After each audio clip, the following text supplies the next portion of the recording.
The Speckled Band.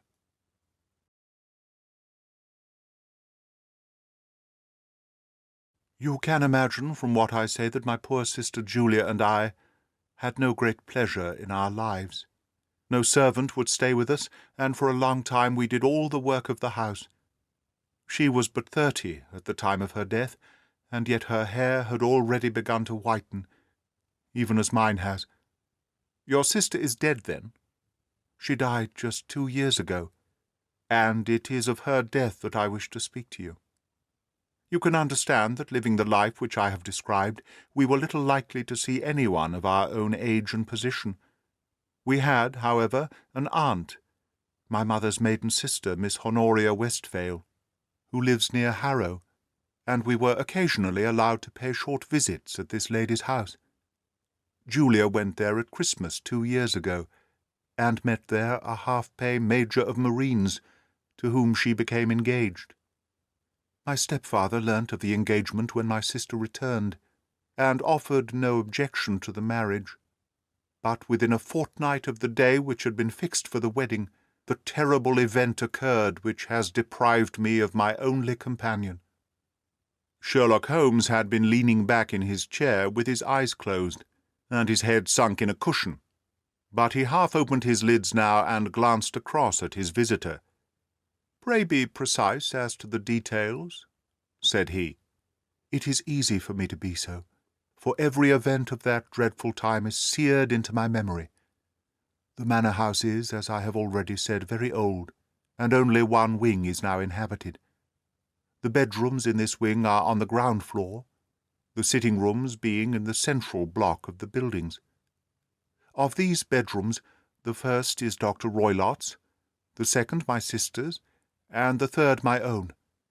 There is no communication between them, but they all open out into the same corridor. Do I make myself plain? Perfectly so.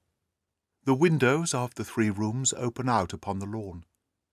That fateful night Dr. Roylott had gone to his room early, though we knew that he had not retired to rest, for my sister was troubled by the smell of the strong Indian cigars which it was his custom to smoke.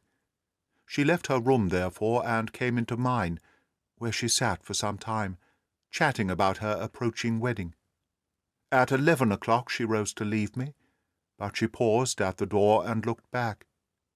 "Tell me, Helen," said she, "have you ever heard anyone whistle in the dead of night?" "Never," said I. "I suppose that you could not possibly whistle yourself in your sleep?" "Certainly not. But why?" "Because during the last few nights I have always, about 3 in the morning, heard a low, clear whistle.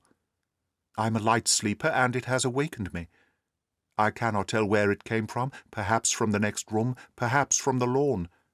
I thought that I would just ask you whether you had heard it." "No, I have not." "It must be those wretched gypsies in the plantation. Very likely. And yet if it were on the lawn, I wonder that you did not hear it also." "Ah, but I sleep more heavily than you." "Well, it is of no great consequence, at any rate." She smiled back at me, closed my door, and a few moments later I heard her key turn in the lock. "Indeed," said Holmes. "Was it your custom always to lock yourselves in at night?" "Always." "And why?" "I think that I mentioned to you that the doctor kept a cheetah and a baboon.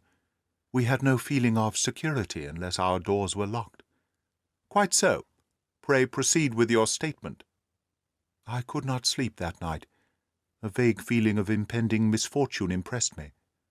My sister and I, you will recollect, were twins, and you know how subtle are the links which bind 2 souls which are so closely allied.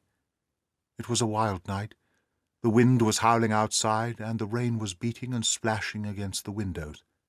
Suddenly, amidst all the hubbub of the gale, there burst forth the wild scream of a terrified woman. I knew that it was my sister's voice. I sprang from my bed, wrapped a shawl round me, and rushed into the corridor.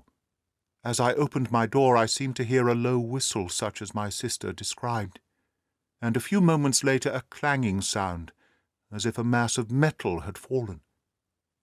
As I ran down the passage my sister's door was unlocked, and revolved slowly upon its hinges. I stared at it, horror-stricken, not knowing what was about to issue from it.